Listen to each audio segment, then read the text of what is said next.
नमस्कार प्रिय दर्शकों व श्रोताओं, आप सभी का मेरे इस चैनल पर स्वागत है। जो लोग मेरी वीडियो पर नए हैं तो चैनल को सब्सक्राइब कर दें, लाइक कर दें, शेयर कर दें और कमेंट में जय श्री कृष्ण लिखें।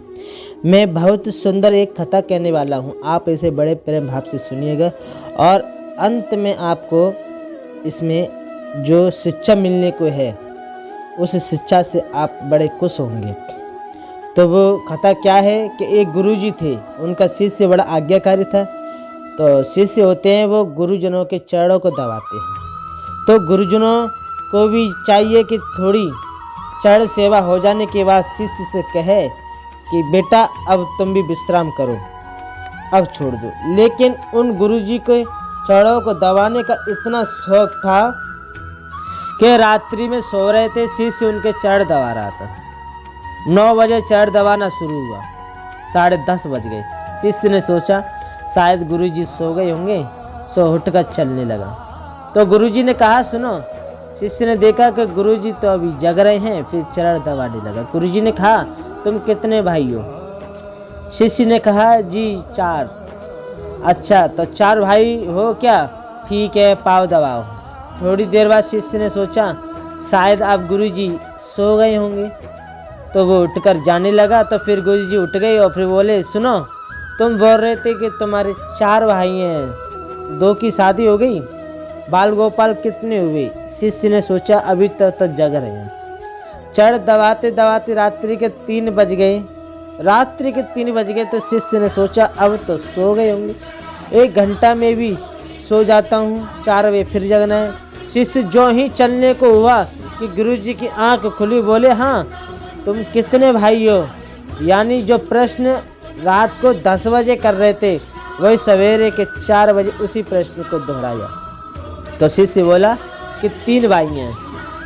रात को 10 बजे तुम बोल रहे थे कि हम 4 भाई हैं, अब कह रहे हो कि हम 3 भाई हैं, ये चक्कर क्या है? शिष्य ने कहा ऐसे ही हम आपके अगर चढ़ रात्रि भर बैठकर दबाते रहे तो 3 ही रह जाएंगे, इसीलिए पहले से ही 3 बता देता हूँ, क्योंकि आप तो चढ़ दबाने को मना करने वाले नहीं हैं। साधु वो होता है जो आपके दुख को समझे, संत वो होता है जो आपकी परेशानी को समझे, आपके दुख को समझे।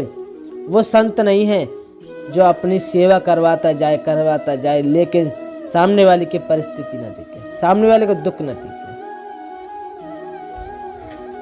ऋषभ देव ने कहा उन संतों की सेवा करो, महापुरुषों का वंदन करो जो मुक्ति का मार्ग प्रशस्त करते हैं, जो मुक्ति का मार्ग बताते हैं।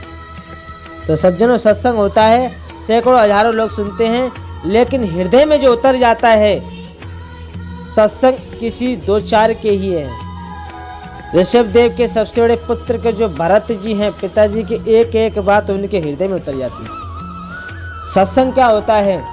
हृदय में वो बात उतर जाए जो बात सत्संग में हमें मिली कि हमें इस मार्ग पर चलना चाहिए, हमें किसी पे क्रोध नहीं करना चाहिए। अगर क्रोध आ भी रहा हो तो अपने आप में शांत लाओ। यानी कि सत्संग में जो शब्द हमें मिले हैं उन्हें बड़े ध्यान से एकाग्र से सुनकर उसे अपने जीवन में उतारो, अपने आप पे उतारो। जो उतर जाए, उतरने का मतलब ये है कि हमने वो अपने आचरण में लिए, वो शब्द हमने अपने आचरण में लिए जो हम सुन के आए हैं। अगर ऐसा है कि अगर हम अपने आचरण में ना ले रहे हैं, उन शब्दों को हम सुन के आते हैं, तो वो सब व्यर्थ है, सब व्यर्थ है। जैसे कि हमारे पास पात्र, जैसे कोई बर्तन है, अब बर्तन में हमने कोई दूध लिया, अब दूध, वो बर्तन सादा होना चाहिए, वो बर्तन फूटा नहीं होना चाहिए। अगर बर्तन फूटा है तो उसमें हमने दूध लिया तो एक एक बूंद टपक रही है, तो हम घर तक आते वो सबरा दूध निकल जाएगा, इसको कोई मतलब नहीं है। पात्र होना चाहिए एकदम बढ़िया, इसमें से एक भी छेद ना हो। यानी कि हैं हमारे मस्तिष्क में हम जो सुन के आए हैं, हमें उसे मस्तिष्क में स्मरण करते हुए उसे अपने आचरण में लेना चाहिए। जब तक आचरण में वो चीज़ ना आएगी तब तक हमारा सत्संग सब बेकार है। सत्संग किसका होता है? सत्संग होता है अपने आप का। क्या हमने अपने आप को सुधार कर लिया तो वो सत्संग है। अगर हमने अपने आप का सुधार नहीं किया तो वो काय का सत्संग है। इस प्रकार से वो समझा रहे हैं। तो ऋषिदेव ने कहा संसार में कुछ भी सार नहीं है, ये बात तुम सत्य समझो। इसीलिए भरतादि में तुम सब पुत्रों से कहता हूँ, प्रेम तो सबसे करो पर ममता किसी से मत करो। अब प्रेम क्या होता है? प्रेम सबसे करो।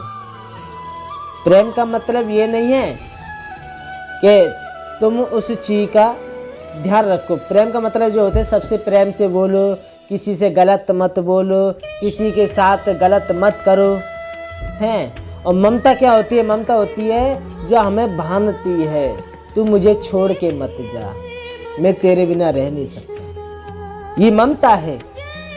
प्रेम क्या है? कृष्ण के जीवन में देखो, कृष्ण के जीवन में देखो, गोपियों को देखो, राधा को देखो, उसे प्रेम कहा जाता है कि हम तेरे बिना रह सकते हैं, तेरी याद में रह सकते हैं, लेकिन वो नहीं है कि हम तेरे बिना रह नहीं पाएंगे, तेरे बिना रह नहीं सकते। प्रेम वो होता है कि तेरे बिना रह तो लेंगे, लेकिन हमें तेरी भी याद आती रहे, स्मरण होता रहे, उसे प्रेम कहा जाता है। तो मेरे प्यारे श्रोताओं, आप लोगों को हमारी वीडियो कैसी लगी? तो लाइक करें, शेयर करें, कमेंट में जय श्री कृष्ण लिखें।